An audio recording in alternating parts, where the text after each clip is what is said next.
Overcoming Loneliness, the Journey to Connection and Joy in Later Life. Hello, and welcome back to Senior Life, Joy and Wellness.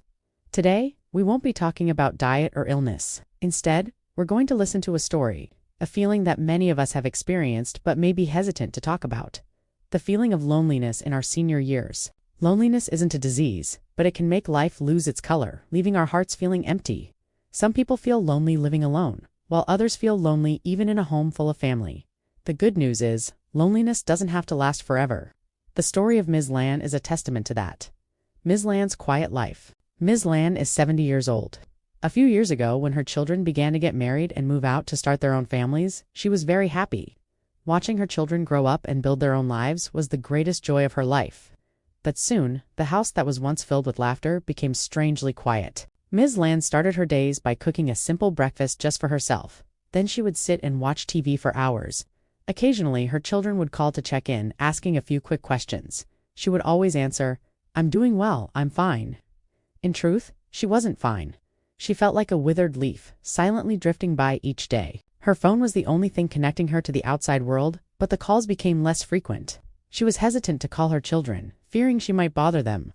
She was afraid to go out because she felt she no longer belonged to the busy, bustling world.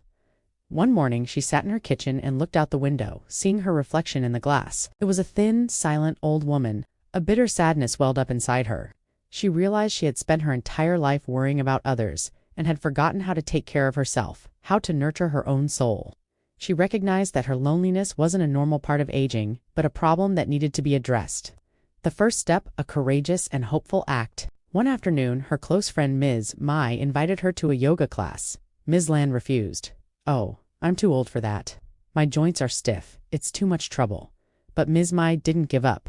She gently said, "Your body needs to move, Lan, and your soul needs to connect." That simple phrase was a wake-up call. The next day, Ms. Lan took a deep breath, put on her old coat, and walked to the local community center. At first, she just sat and watched. Dozens of other seniors were chatting, laughing, and doing some light exercises together. She saw how happy they were, their eyes sparkling with life. She realized she wasn't alone in her loneliness. She just hadn't found her second home yet. Ms. Lan courageously signed up for a wellness class. In the beginning, she felt awkward and clumsy, but everyone in the class was so friendly, always smiling and encouraging her. The journey of connection and blooming joy from that wellness class, Ms. Lan's life began to change. She wasn't just exercising her body, she was exercising her heart and soul by connecting with others. She made friends with Ms. Mai, Mr. Hung, Mr. Nam, people her age who shared similar stories and feelings. They started walking together in the park every morning, having tea, and sharing stories about their children and memories from their youth. These seemingly simple conversations had a magical power. Ms. Lan no longer felt invisible. She felt she was a part of a community, a new family. Besides joining clubs, Ms. Lan also found a new hobby: gardening. She began to plant rows of fresh vegetables and pots of beautiful flowers on her balcony. Every time a seed sprouted, every time a flower bloomed, she felt a great sense of joy, a sign of life being reborn within her own soul.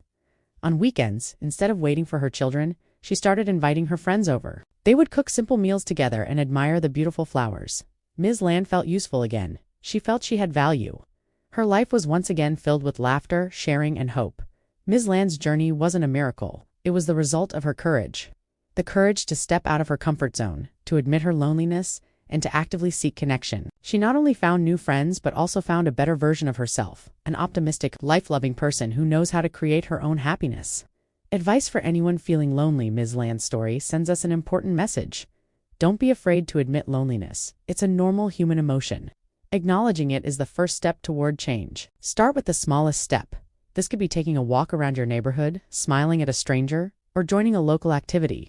Seek connection. Find a club, a class, or a group that shares your interests. Don't wait for others to come to you. Be the one to reach out. Find a new purpose. This could be a hobby, a volunteer job, or simply caring for a plant. When you have a purpose, life becomes more meaningful. Loneliness disappears when we open our hearts, step out into the world, and allow new joys to enter our lives. We wish all of you a life full of joy, connection, and a happiness that feels complete.